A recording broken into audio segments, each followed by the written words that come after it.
Cerimonia di premiazione della gara 200 metri farfalla.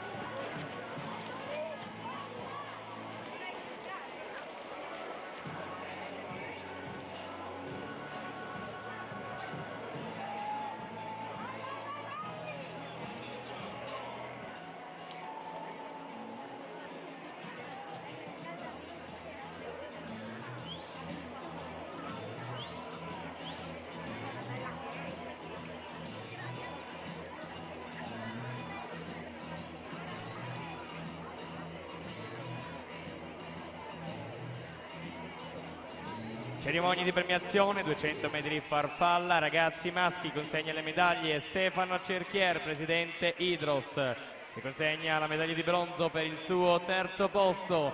Per il circolo nuoto WISP col tempo di 2:14:34, Valerio Salzano. Secondo posto medaglia d'argento, sempre per il circolo nuoto WISP col tempo di 2:13:98, Matteo Collina. Primo posto, medaglia d'oro vince col tempo di 2:13:44 per la Idros, Andrea Polo.